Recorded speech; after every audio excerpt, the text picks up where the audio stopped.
श्रीगुरुभ्यो नमः। नारायणाय परिपूर्णगुणार्णवाय विश्वोदयस्थितिलयो नियतिप्रदाय ज्ञानप्रदाय विबुधासुरसौख्यदुःखसत्कारणाय वितताय नमो नमस्ते।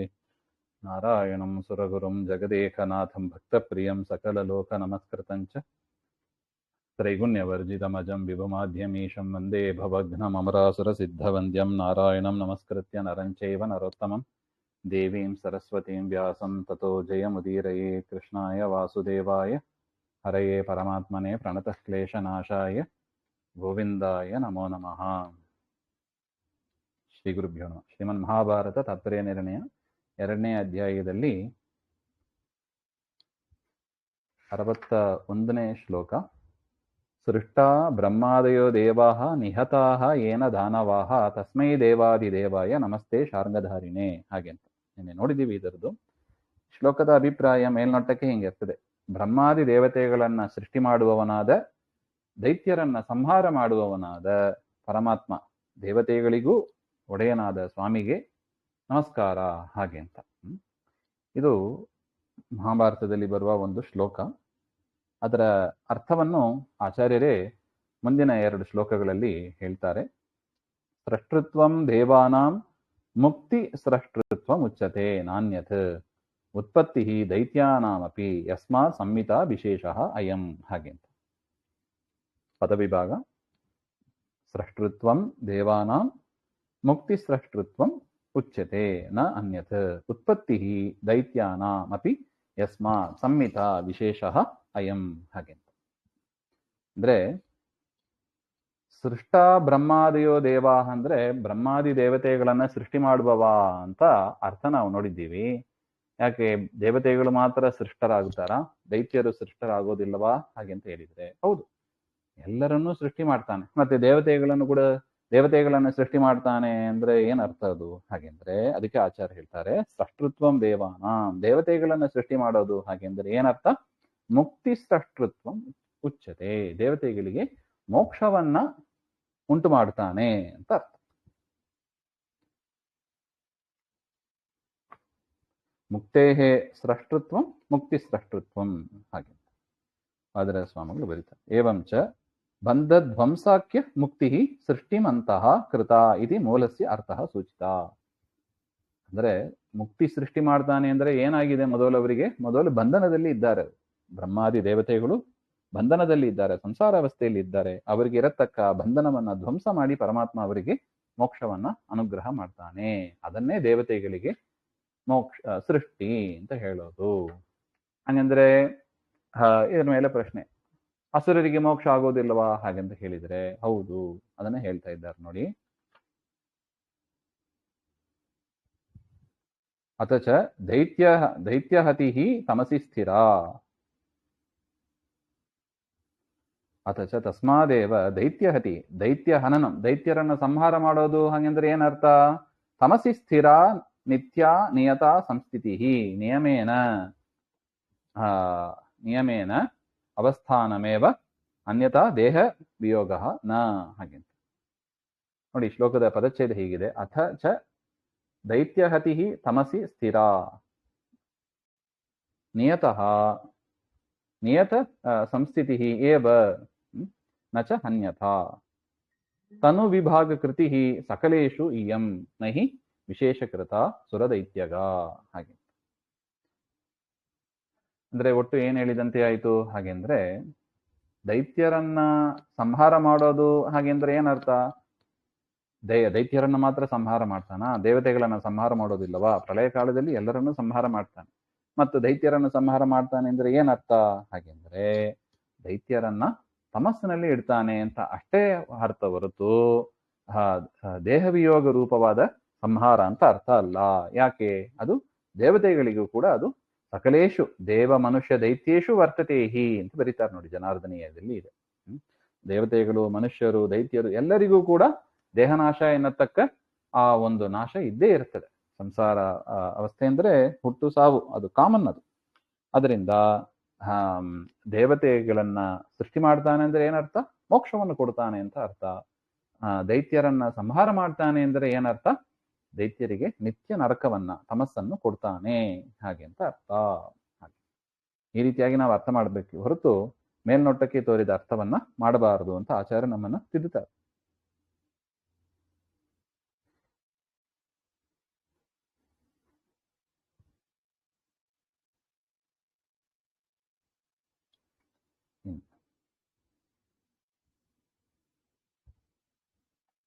ತಮಿಮಮೇವ ಸುರಾಸುರ ಸಂಚಯೇ ಹರಿಕೃತಂ ಪ್ರವಿಶೇಷಮುದೀಕ್ಷಿತುಂ ಪ್ರತಿವಿಭಜ್ಯ ಚ ಭೀಮ ಸುಯೋಧನೋ ಸ್ವಪರಪಕ್ಷಭಿಧಾ ಕಥಿತಾ ಕಥಾ. ತಂ ಇಮಂ ಏವ ಸುರಾಸುರ ಸಂಚಯೇ ಹರಿಕೃತಂ ಪ್ರವಿಶೇಷಂ ಉದೀಕ್ಷಿತುಂ ಪ್ರತಿವಿಭಜ್ಯ ಚ ಭೀಮ ಸುಯೋಧನೌ ಸ್ವಪರಪಕ್ಷಭಿಧಾ ಕಥಿತಾ ಕಥಾ. ಹಾಗೆ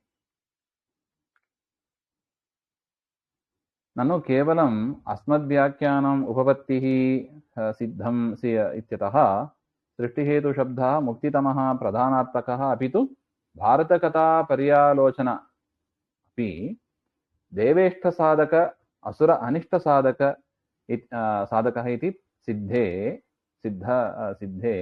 ಅರ್ಥಾದೇವ ಅಯಮರ್ಥಃ ಸಿದ್ಧಃ ಆಹ ತಮ್ ಇತಿ. ಇದೇನೋ ಆಚಾರ್ಯರು ತಲೆಗೆ ಬಂದದ್ದನ್ನ ವ್ಯಾಖ್ಯಾನ ಮಾಡಿದ್ರು. ಬ್ರಹ್ಮಾದಿ ದೇವತೆಗಳ ಸೃಷ್ಟಿ ಅಂದ್ರೆ ಅವರಿಗೆ ಮೋಕ್ಷವನ್ನು ಕೊಡೋದು, ದೈತ್ಯರನ್ನ ಸಂಹಾರ ಮಾಡೋದು ಅಂದ್ರೆ ಸಮಸ್ಯೆ ಕಳಿಸೋದು ಆಚಾರ್ಯರ ವ್ಯಾಖ್ಯಾನ ಅಂತ ತಿಳಿಬೇಡಿ. ಇದು ಮಹಾಭಾರತದಲ್ಲೇ ಉಲ್ಲೇಖವಾಗಿದೆ ಹಾಗೆಂಬುದನ್ನು ಕೂಡ ಆಚಾರ್ಯರು ತಿಳಿಸಿಕೊಡ್ತಾ ಇದ್ದಾರೆ ನೋಡಿ. ತಮ್ ಸುರಾಸುರ ಸಂಚಯೇ ಹರಿಕೃತಂ ತಮಿಮಂ ಪೂರ್ವೋಕ್ತಂ.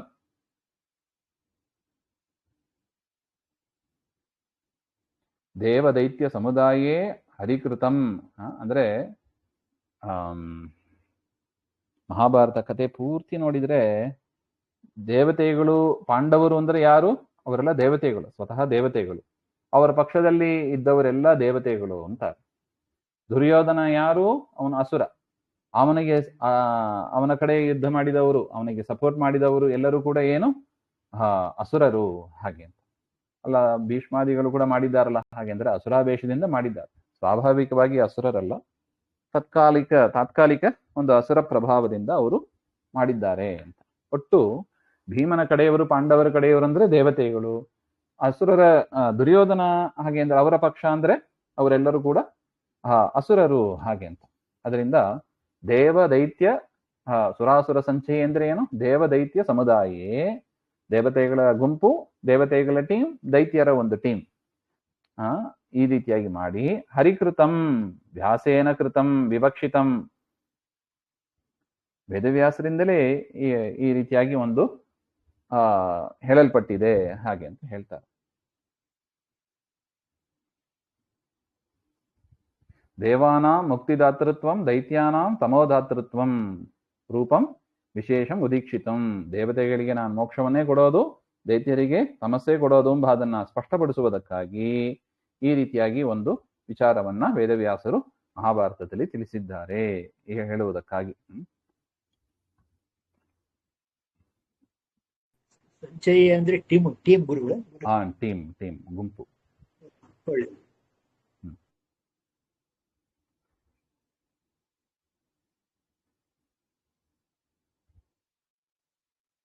ಅದರಿಂದ ವೇದವ್ಯಾಸರು ಏನ್ ಮಾಡಿದ್ರು? ಭೀಮನಿಗೆ ಒಂದು ಟೀಮ್, ಭೀಮನ ಟೀಮ್, ದುರ್ಯೋಧನನ ಒಂದು ಟೀಮ್, ಭೀಮ ಸುಯೋಧನೌ ಪ್ರತಿವಿಭಜ್ಯ, ಈ ರೀತಿಯಾಗಿ ಅದನ್ನು ಸ್ಪ್ಲಿಟ್ ಮಾಡಿಬಿಟ್ರು. ಭೀಮ ಮದೀಯ ಪಕ್ಷ. ಅದು ಎಷ್ಟು ಹೇಳ್ತಾರೆ ನೋಡಿ, ವೇದವ್ಯಾಸರು ಎಷ್ಟು ಹೇಳ್ತಾರೆ ಅಂದ್ರೆ, ಪಾಂಡವರು ಸ್ವಪಕ್ಷ, ನನ್ನ ಪಕ್ಷದವರು ಅಂತ ಪರಮಾತ್ಮ ಹೇಳ್ಕೊತಾನೆ. ಎಂಥ ಅನುಗ್ರಹ ನೋಡಿ ಪಾಂಡವರ ಮೇಲೆ. ಪರಮಾತ್ಮ ಸ್ವತಃ ಹೇಳ್ತಾನೆ, ಪಾಂಡವರು ನನ್ನ ಪಕ್ಷದವರು, ನನ್ನ ಟೀಮ್ ಅವರು. ಇನ್ನು ದೈತ್ಯರು ದುರ್ಯೋಧನಾದಿಗಳು ಅವರು ಪರಪಕ್ಷ, ಬೇರೆ ಪಕ್ಷದವರು ಹಾಗೆ ಅಂತ ಹೇಳಿ ಭೀಮ ಸುಯೋಧನ ಅಂತ ಎರಡು ವಿಭಾಗ ಮಾಡಿ, ಭೀಮ ಮದೀಯ ಪಕ್ಷ, ನನ್ನ ಪಕ್ಷದವ ಭೀಮ ಹಾಗೆ ಅಂತ ಹೇಳಿ, ಸುಯೋಧನ ಪರಪಕ್ಷ, ದುರ್ಯೋಧನ ಪರಪಕ್ಷದವ ಅಂತ ವಿಭಾಗವನ್ನು ಮಾಡಿ ಭಾರತ ಕಥಾ ಕಥಿತ, ಮಹಾಭಾರತ ಕಥೆಯನ್ನ ಈ ರೀತಿಯಾಗಿ ಮಾಡಿದ್ದಾರೆ ನೋಡಿ. ನೀವು ಆರಂಭದಿಂದ ನೋಡ್ಬೋದು, ಪಾಂಡವರು ಹುಟ್ಟಿದಾಗಿಂದ ನೋಡ್ಬೋದು ದುರ್ಯೋಧನನ ಆಕ್ಟಿವಿಟೀಸ್ ಹೇಗಿದೆ, ಅವನಿಗೆ ಸಪೋರ್ಟ್ ಮಾಡುವವರ ಆಕ್ಟಿವಿಟೀಸ್ ಹೇಗಿದೆ, ಪಾಂಡವರ ಆಕ್ಟಿವಿಟೀಸ್ ಹೇಗಿದೆ. ಇದೇನೋ ಕೊನೆಯಲ್ಲಿ ಯುದ್ಧ ಕಾಲದಲ್ಲಿ ಮಾತ್ರ ಅಂತ ತಿಳಿಬೇಡಿ.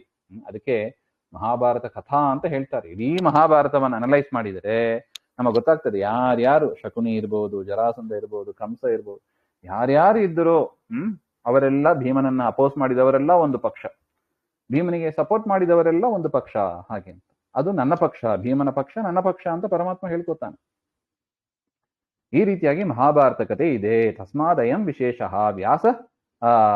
ವ್ಯಾಸಸ್ಯ ಅಭಿಪ್ರೇತಃ.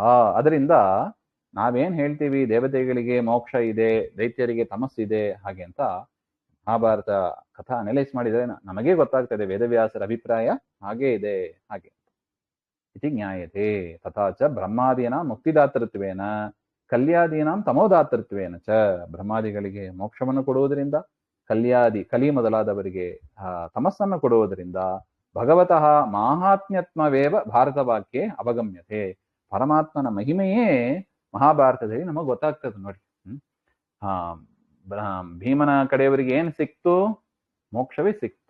ಪಾಂಡವರ ದೈತ್ಯರ ಕಡೆಯವರಿಗೆ ಏನ್ ಸಿಕ್ತು? ತಮಸ್ಸೇ ಸಿಕ್ತು ಹಾಗೆಂಬ ಅದನ್ನ ತಿಳಿಸಿಕೊಡುವುದರಿಂದ ನಮಗೇನು ಗೊತ್ತಾಗ್ತದೆ ಹಾಗೆಂದ್ರೆ ಪರಮಾತ್ಮ ಅವನು ಸರ್ವೋತ್ತಮನಾಗಿದ್ದಾನೆ ಹಾಗೆ ಅಂತ ನೋಡಿ. ಇದೆಲ್ಲ ಒಂದು ವ್ಯವಸ್ಥೆಯನ್ನ ಮಾಡಿ ದೇವತೆಗಳಿಗೆ ಈ ರೀತಿಯಾಗಿ ಫಲ, ದೈತ್ಯರಿಗೆ ಈ ರೀತಿಯಾಗಿ ಫಲ, ಅದನ್ನ ಮಹಾಭಾರತದಲ್ಲೇ ತೋರಿಸಿಕೊಟ್ಟು ಇದು ವೇದವ್ಯಾಸರಿಗೆ ಸಮ್ಮತವಾದದ್ದು. ಅದರಿಂದ ಪರಮಾತ್ಮನೇ ಸರ್ವೋತ್ತಮನಾಗಿದ್ದಾನೆ. ಮಹಾಭಾರತದಲ್ಲಿ ಅಂಥ ಪರಮಾತ್ಮನ ಉನ್ನತಿಯನ್ನೇ ಹೇಳಿದ್ದಾರೆ, ಸರ್ವೋತ್ಕೃಷ್ಟತ್ವವನ್ನೇ ಹೇಳಿದ್ದಾರೆ ಹಾಗೆಂತ ಕೂಡ ನಾವು ತಿಳ್ಕೋಬೇಕು.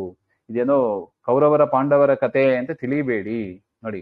ಪಾಂಡವರಿಗೆ ಮೋಕ್ಷವನ್ನು ಕೊಡುವುದಕ್ಕಾಗಿಯೇ, ಪಾಂಡವರ ಕಡೆಯವರಿಗೆ ಮೋಕ್ಷ ಕೊಡುವುದಕ್ಕಾಗಿಯೇ ಮಾಡಿದ್ದು.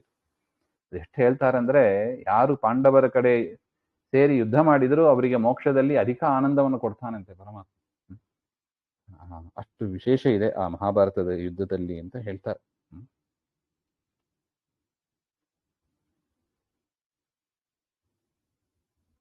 ಇನ್ನು ನಮೋ ಭಗವತೆ ತಸ್ಮೈ ವ್ಯಾಸಾಯ ಅಮಿತ ತೇಜಸೆ ಯಸ್ಯ ಪ್ರಸಾದಾತ್ ವಕ್ಷ್ಯಾಮಿ ನಾರಾಯಣ ಕಥಾಮಿಮಾಂ. ಸುರಗುರುಂ ವಿಭುಂ ಈಶಂ ಇತ್ಯೇತತ್ ವೈಶಂಪಾಯನ ಕೃತ ಆದ್ಯ ಪದ್ಯೇನ ಉಪಪಾದಯತಿ. ಮೊದಲನೇ ಪದ್ಯದಲ್ಲಿ ವೈಶಂಪಾಯನರು ಏನ್ ಹೇಳಿದ್ರು, ಸುರಗುರುಂ ವಿಭುಂ ಹಾಗೆ ಅಂತಲ್ಲ, ಅದನ್ನ ವೇದವ್ಯಾಸರು ರಚನೆ ಮಾಡಿದ ಮಂಗಳ ಶ್ಲೋಕ, ಅದನ್ನ ವೈಶಂಪಾಯನರ ಒಂದು ಮಾತಿನಿಂದ, ಇದು ವೈಶಂಪಾಯನರು ಹೇಳುವ ಮಾತು, ನಮೋ ಭಗವತೆ ತಸ್ಮೈ ಹಾಗೆ ಅಂತ. ಕಥೆಯನ್ನ ಪ್ರಾರಂಭ ಮಾಡ್ಲಿಕ್ಕೆ ಮುಂಚೆ ವೈಶಂಪಾಯನರು ವೇದವ್ಯಾಸರಿಗೆ ನಮನ ಮಾಡಿ ಮಹಾಭಾರತವನ್ನು ಹೇಳ್ತಾರೆ. ಆ ಪ್ರಸಂಗದಲ್ಲಿ ಬರುವ ಶ್ಲೋಕ ಇದು. ಭಗವತ ಇತಿ ಉತ್ಕೃಷ್ಟ ಗುಣವತ್ವಂ ಅಮಿತ ತೇಜಸಃ ಇತಿ ಸಕಲಾತ್ಮ ಶಕ್ತಿಯುತ್ವಂ ಉಕ್ತಂ ಭವತಿ. ನೋಡಿ, ಇಲ್ಲಿ ಎರಡು ವಿಶೇಷಣವನ್ನ ಗಮನಿಸಬೇಕು ಈ ಪದದಲ್ಲಿ. ನಮೋ ಭಗವತೆ ಅಂತ ಇದೆ. ಭಗವತೆ ಅಂದ್ರೆ ಏನು ಹಾಗೆ ಅಂದ್ರೆ ಇತಿ ಉತ್ಕೃಷ್ಟ ಗುಣವತ್ವಂ, ಉತ್ಕೃಷ್ಟವಾದ ಗುಣವುಳ್ಳವ ಅಂತ ಅರ್ಥ. ಅಂದ್ರೆ ಕಲ್ಯಾಣ ಗುಣಪೂರ್ಣನಾದವ ಅಂತ ಅರ್ಥ. ಅಮಿತ ತೇಜಸೆ ಅಂತ ಇದೆ. ಅಮಿತ ತೇಜಸ್ ಅಂದ್ರೆ ಸಕಲ ಆತ್ಮ ಶಕ್ತಿತ್ವಂ ಉಕ್ತಂ ಭವತಿ. ಎಲ್ಲಾ ಶಕ್ತಿಯು ಕೂಡ ಉಳ್ಳವ ಹಾಗೆ ಅಂತ ಅರ್ಥ. ಅಮಿತ ತೇಜಸ್, ತೇಜಸ್ ಅಂದ್ರೆ ಶಕ್ತಿ ಅಂತ ಅರ್ಥ. ಅಮಿತ ತೇಜಸ್ ಅನಂತ ಶಕ್ತಿ ಉಳ್ಳವ ಹಾಗೆ ಅಂತ ಅರ್ಥ. ಯಸ್ಯ ಪ್ರಸಾದಾತ್, ಅಂತಹ ವೇದವ್ಯಾಸರ ಪ್ರಸಾದದಿಂದ ಇಮಾಂ ನಾರಾಯಣ ಕಥಾಂ ವಕ್ಷ್ಯಾಮಿ, ಈ ನಾರಾಯಣ ಕಥೆಯನ್ನು ಹೇಳ್ತೀನಿ. ನೋಡಿ ಎಷ್ಟು ಚೆನ್ನಾಗಿದೆ ನೋಡಿ ಆ ಪದ. ಇದು ಮಹಾಭಾರತ ಕಥೆ ಕೌರವರ ಪಾಂಡವರ ಕಥೆ ಅಂತ ಆಗಿದ್ರೆ ನಾರಾಯಣ ಕಥಾ ಅಂತ ಹೇಗೆ ವೈಶಂಪಾಯನರು ಪ್ರಾರಂಭ ಮಾಡಾರ್ರಿ? ಮಾಡ್ಲಿಕ್ಕೆ ಬರೋದಿಲ್ಲ ನೋಡಿ. ನಾರಾಯಣ ಕಥಾಂ ಇಮಾಂ ವಕ್ಷ್ಯಾಮಿ ಅಂತ ವೈಶಂಪಾಯನರು ಹೇಳ್ತಾರೆ. ಹಾಗೆಂದ್ರೆ ಅದು ಯಾರೋ ಕೌರವರ ಪಾಂಡವರ ಕಥೆ ಇಲ್ಲ. ಆಚಾರ್ಯರು ಮೊದಲು ತಿಳಿಸಿಕೊಟ್ಟಂತೆ ಭೀಮ ಅವರು ದೇವತೆಗಳು ಟೀಮ್, ದುರ್ಯೋಧನ ಅವನು ಅಸುರರ ಟೀಮ್.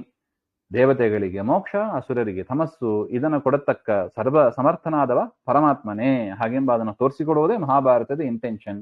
ಅದರಿಂದ ಅದು ನಾರಾಯಣನ ಕಥೆಯೇ ಆಗ್ತದೆ. ಅದಕ್ಕೆ ಯಾರ್ದೋ ಕೌರವರ ಪಾಂಡವರ ಕಥೆ ಅಲ್ಲ ಅದು. ಹಾಗೆ ಕೌರವರ ಪಾಂಡವರ ಕಥೆ ಅಲ್ಲ ಅಂದ್ರೆ ಅಲ್ಲಿ ಮುಖ್ಯ ತಾತ್ಪರ್ಯ ಇಲ್ಲ ಅಂತ ಅರ್ಥ. ಹೌದು, ಹೇಳೋದು ಕೌರವರ ಪಾಂಡವರ ಕಥೆಯನ್ನೇ ಹೇಳಿದ್ದು, ಮೇಲ್ನೋಟಕ್ಕೆ ಅರ್ಥ ಬರುತ್ತದೆ.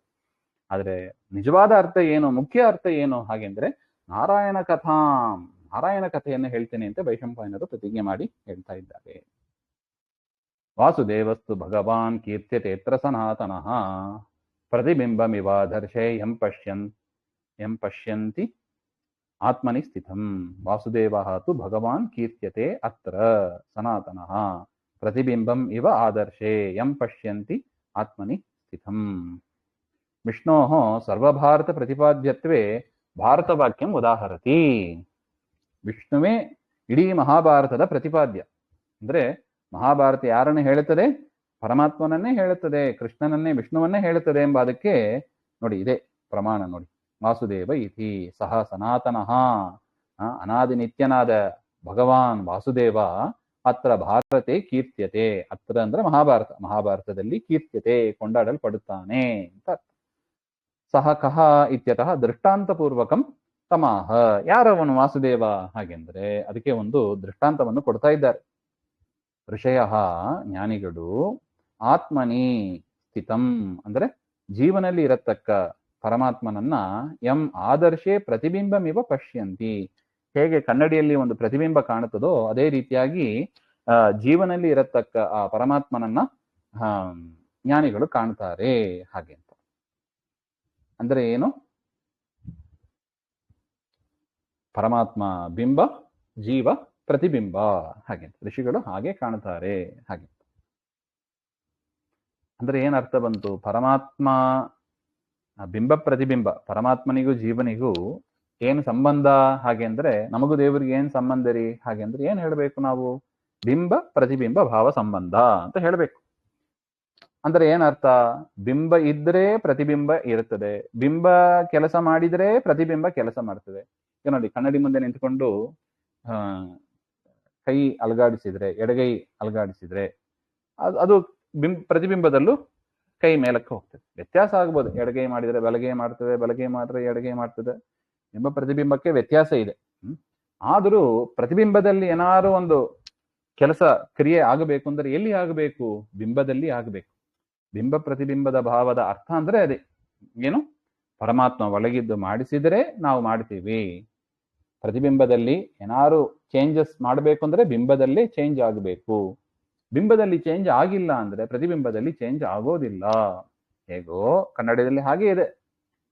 ಅದೇ ತರ ಒಳಗಿದ್ದು ಪರಮಾತ್ಮ ಮಾಡಿಸಿದರೆ ನಾವು ಮಾಡ್ತೇವೆ. ಸ್ವತಂತ್ರವಾಗಿ ನಾವೇನೂ ಕೂಡ ಮಾಡ್ಲಿಕ್ಕೆ ಅಸಮರ್ಥರು, ಸಾಮರ್ಥ್ಯ ಇಲ್ಲದವರು ಹಾಗೆಂಬ ವಿಚಾರ ಇದು. ಬಿಂಬ ಪ್ರತಿಬಿಂಬ ಭಾವ ಸಂಬಂಧ. ಜ್ಞಾನಿಗಳು ಈ ರೀತಿಯಾಗಿ ಜೀವನಲ್ಲಿ ಇರತಕ್ಕ ಪರಮಾತ್ಮನನ್ನ ಬಿಂಬ ಪ್ರತಿಬಿಂಬ ಭಾವದಿಂದ ತಿಳಿಯುತ್ತಾರೆ ಹಾಗೆಂತ. ಅಂತ ವಾಸುದೇವ ನೋಡಿ, ಎಂಥ ವಾಸುದೇವ? ಯಾವ ಪರಮಾತ್ಮ ಎಲ್ಲ ಜೀವರಿಗೂ ಕೂಡ ಬಿಂಬನಾಗಿ ಇರ್ತಾನೋ ಅಂತ ವಾಸುದೇವನ ಕಥೆಯನ್ನ ಮಹಾಭಾರತ ಹೇಳ್ತಾ ಇದೆ. ಈಗ ನೋಡಿ, ನಮಗೂ ಮಹಾಭಾರತಕ್ಕೂ ಒಂದು ಲಿಂಕ್ ಸಿಗ್ತದೆ ನೋಡಿ. ನಾವ್ ಯಾಕ್ರಿ ಮಹಾಭಾರತ ಓದಬೇಕು ಅಂತ ಒಂದು ಪ್ರಶ್ನೆ ಬರ್ಬೋದು. ಆಯ್ತು, ಪರಮಾತ್ಮ ನಾರಾಯಣನ ಕಥೆಯನ್ನ ಹೇಳ್ತದೆ ಅಂತ ಇಟ್ಟುಕೊಳ್ಳೋಣ. ಕೌರವರ ಪಾಂಡವರ ಮೇಲ್ನೋಟಕ್ಕೆ ತೋರಿದ್ರು ಕೂಡ, ಕಥೆಯಂತೆ ಮೇಲ್ನೋಟಕ್ಕೆ ತೋರಿದ್ರು ಕೂಡ ಅದು ವಾಸುದೇವನ ಕಥೆಯನ್ನ ಹೇಳ್ತಾ ಇದೆ. ಆಯ್ತು, ಒಪ್ಕೊಳ್ಳೋಣ. ನಾನ್ ಯಾಕೆ ಓದಬೇಕು ಅದನ್ನ? ನನಗೂ ಅದಕ್ಕೆ ಏನ್ ಸಂಬಂಧ ಹಾಗೆ ಅಂದ್ರೆ, ನೋಡಪ್ಪ, ವಾಸುದೇವ ಅಂದ್ರೆ ಯಾರೋ ಅಲ್ಲ, ವಾಸುದೇವನೇ ನಿನ್ನ ಬಿಂಬ, ಪ್ರತಿಯೊಬ್ಬರ ಬಿಂಬ. ಅದರಿಂದ ಪ್ರತಿಯೊಬ್ಬರೂ ಕೂಡ ಮಹಾಭಾರತವನ್ನ ಕೇಳಲೇಬೇಕು. ಯಾಕೆ? ನಮ್ಮ ಬಿಂಬದ ಪರಿಚಯವನ್ನ ಮಾಡಿಕೊಡತಕ್ಕದ್ದು ನೋಡಿ. ಅದಕ್ಕೆ ಪರಮಾತ್ಮ ವೇದವ್ಯಾಸರು ಕೌರವರ ಪಾಂಡವರ ಕಥೆಯನ್ನು ಯಾಕೆ ಹೇಳಿದ್ರು ಅಲ್ಲಿ ವಿಶೇಷವಾಗಿ? ಯಾಕೆಂದ್ರೆ ನೋಡಿ, ಭೀಮನ ಸಾಮರ್ಥ್ಯ ಅಂದ್ರೆ ಭೀಮನ ಒಳಗಿರುವ ಬಿಂಬನ ಸಾಮರ್ಥ್ಯ ಅದು.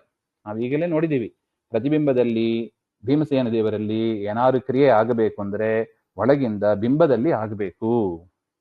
ಬಿಂಬನಲ್ಲಿ ಆಗದೆ ಪ್ರತಿಬಿಂಬದಲ್ಲಿ ಆಗೋದಿಲ್ಲ. ಭೀಮನಲ್ಲಿ ಅಷ್ಟು ಕ್ರಿಯೆಗಳು ಕಾಣ್ತಾ ಇದೆ ಅಂದ್ರೆ ಒಳಗಿಂದ ಪರಮಾತ್ಮ ಮಾಡಿಸ್ತಾ ಇದ್ದಾನೆ ಅಂತ ಅರ್ಥ. ಅದರಿಂದ ಯಾರ ಮಹಿಮೆ? ಭೀಮನ ಮಹಿಮೆ, ಪಾಂಡವರ ಮಹಿಮೆ ಎಲ್ಲ ಅದು ಯಾರ ಮಹಿಮೆ? ಅಂತರ್ಯಾಮಿಯಾದ ಬಿಂಬನ ಮಹಿಮೆ. ಹೇಗೋ ಅದೇ ರೀತಿಯಾಗಿ ನಮಗೂ ಅಷ್ಟೇ.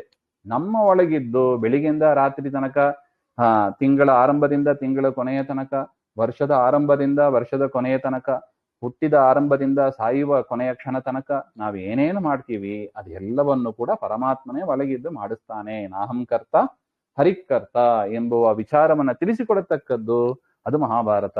ಅದು ನಮಗೆ ಅರ್ಥ ಆಗಬೇಕು ಅಂದ್ರೆ ಪಾಂಡವರ ಕಥೆಯನ್ನು ಕೇಳಿ ಅಂತ. ಅದರಿಂದ ನಾರಾಯಣನ ಮಹಿಮೆ ಗೊತ್ತಾಗ್ತದೆ, ನಮ್ಮ ಬಿಂಬದ ಮಹಿಮೆ ಏನು ಎಂಬ ಒಂದು ವಿಚಾರವು ಕೂಡ ನಮಗೆ ಗೊತ್ತಾಗ್ತದೆ. ಅದರಿಂದ ಯಾರ್ಯಾರಿಗೆ ಪರಮಾತ್ಮ ಬಿಂಬನಾಗಿದ್ದಾನೋ ಅವರೆಲ್ಲರೂ ಕೇಳಬೇಕು. ಯಾರಿಗೆ ಇದ್ದಾನೆ ಪರಮಾತ್ಮ ಬಿಂಬನಾಗಿ? ಎಲ್ಲರಲ್ಲೂ ಇದ್ದಾನೆ. ಅದರಿಂದ ಎಲ್ಲರೂ ಕೇಳಬೇಕು ಅಂತ ಅದರ ಅಭಿಪ್ರಾಯ. ಅಂತ ವಾಸುದೇವನ ಮಹಿಮೆಯನ್ನು ಕೊಂಡಾಡತಕ್ಕದ್ದೇ ಮಹಾಭಾರತ ಅಂತ ಎಷ್ಟು ಸುಂದರವಾಗಿ ಆಚಾರ್ಯರ ವಾಕ್ಯವನ್ನ ನಾವು ಮಹಾಭಾರತದಲ್ಲಿ ಹೋಗಿ ಹುಡುಕಬೇಕು ಇಂತಹ ವಿಚಾರವನ್ನೆಲ್ಲ. 1,00,000 ಶ್ಲೋಕ ಇದೆ. ಅದು ಸರಿಯಾಗಿ ತೆಗೆದು, ಅವರು ಸರ್ವಜ್ಞರು, ಸರಿಯಾಗಿ ತೆಗೆದು ನಮ್ಮ ಕಣ್ಣು ಮುಂದೆ ಇಡ್ತಾರೆ ನೋಡಿ. ಎಷ್ಟು ರೆಲೆವೆಂಟ್ ಆಗಿದೆ ನೋಡಿ ಆ ಶ್ಲೋಕಗಳು. ಹಾಗೆ ಮುಂದಿನ ವಿಚಾರ ಮತ್ತೆ ನೋಡೋಣ. ಶ್ರೀಮಧ್ವಾಂತರ್ಗತ. ಶ್ರೀಕೃಷ್ಣ ನಮಸ್ತೆ. ಶ್ರೀ ಹರೇ ನಮಃ.